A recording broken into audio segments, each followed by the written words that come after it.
Thank you, Panagonitis. Good afternoon, everyone. My name is Mikko Kairtamo, and I'm leading open banking sales at MASTERCARD for the Nordics, Baltics, Central and Eastern Europe markets. Today, I'm gonna give a brief introduction on how we envisage open finance. And I must say that we're living very exciting times right now. So we're seeing most likely the biggest revolution and disruption in banking industry. And before jumping into the beautiful world of open finance, we need to take one step back and look at the beginning and background of open finance, which is open banking and PSD2. So for those who haven't worked around open banking and PSD2, the revised Payment Service Directive came into force on January 2018, followed by a transition period that ended 14th of September this year. And what this magical day meant was that the bank APIs needed to be live, and that meant that the one thing that the banks had always between their closed doors, the account information, is now available for third parties with the explicit consent of end users, consumers and businesses. And how we see the definition of open banking, we see this as a collaborative ecosystem, an ecosystem where data is being shared between parties, financial institutions and other industries like fintechs, utilities, telcos, with the explicit consent of end users. And this sharing is done via APIs, and the overall objective of open banking is to create better services for customers. And open banking stimulates both innovation and competition. It challenges and changes the way customers interact with their banks. It presents both opportunities to create new innovations using payment initiation services, account information services, but also challenges like how to connect to these APIs, how to build the APIs, which market to focus, and how to educate customers. And the banking data is very rich and diverse, but for some reason the usage of this data has been fairly limited. And the digital capabilities today make it possible that we can leverage this data more efficiently and create new innovations. And there is a lot of demand from the customer side, from both business and consumers, that they demand for new, more innovative, personalized banking services. And when we look at the world, we see that PSD2, the revised Payment Service Directive, is a European regulation. And open banking is an initiative from UK, but it actually has expanded to be a global phenomenon. So when we look at the world, we see that some markets are regulatory driven, which means that the regulatory driven markets, the regulation forces banks to open up their APIs. And the industry driven markets, there is a limited incentives for the banks to open up their APIs. Some markets are moving more fast, some slowly. Some markets have standard APIs, some doesn't. And that means that there is a lot of challenge to connect to these APIs if each API has been built separately without any specific standard. And from market-wise, in Europe, UK has been the forerunner in open banking. Nordics and Baltics are advanced as well. And in Poland, we see a lot of fintechs bringing new innovations to the market, and banks are acting as a TPP. They are taking the more aggressive approach and offer account information and payment initiation services to their customers. A few use cases around open banking. On the right-hand side, we see account information. And credit has been the most common use case where open banking services have built around them. So when we have instant access to account information, that enables instant credit decisions. And also, account information makes it possible for me to have a holistic view of my accounts in different banks in a personal finance management application. And also merchants have taken the approach to use open banking to create more personalized offers based on the consumer behavior and spending habits. And also small and medium-sized enterprises are using open banking for cash flow management and accounting. And this is actually a very good example to point out that open banking is not just creating new payment innovations, let's say.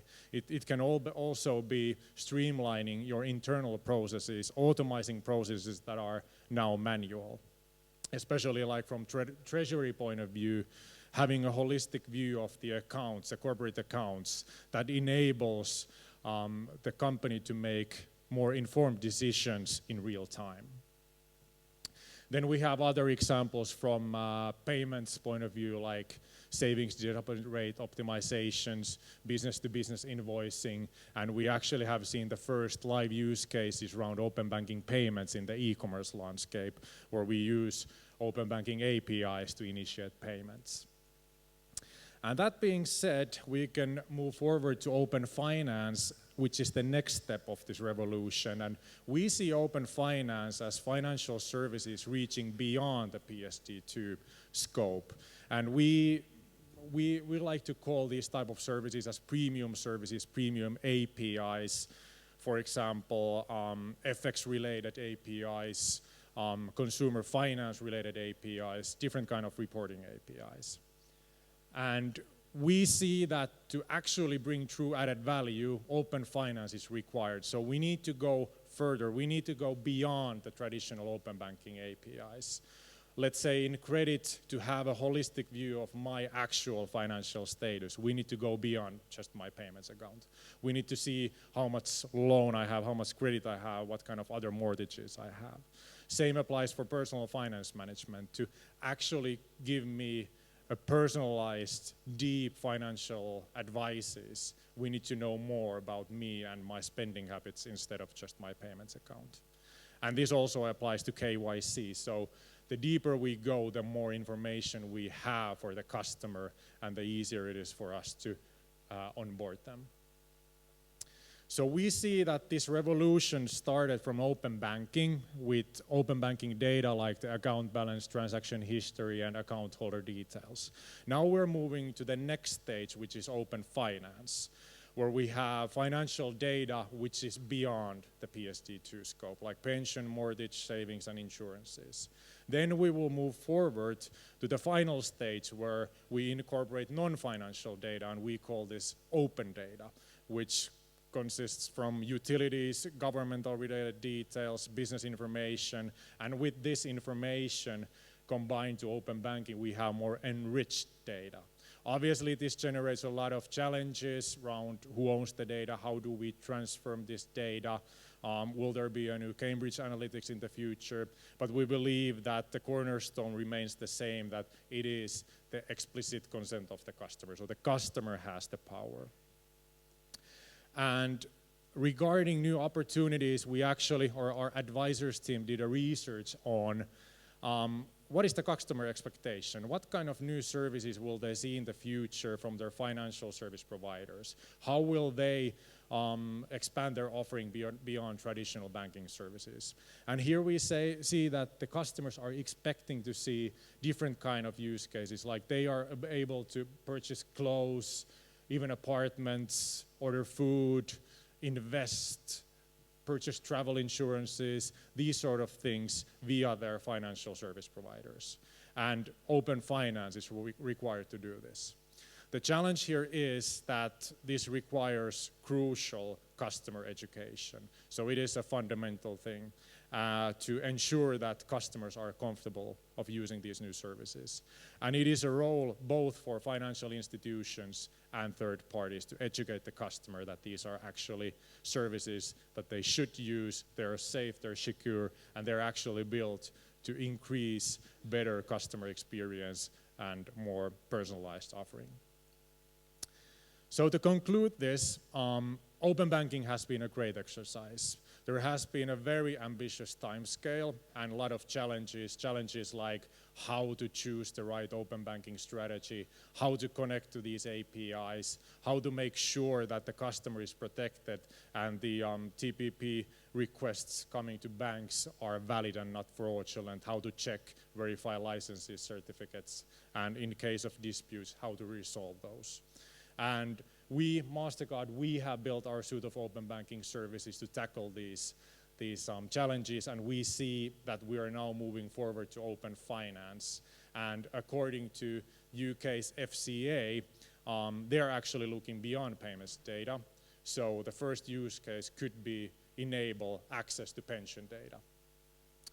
And we, MasterCard, we truly believe in open banking, open data, and open finance. That's why we built our suite of open banking services to support this ecosystem.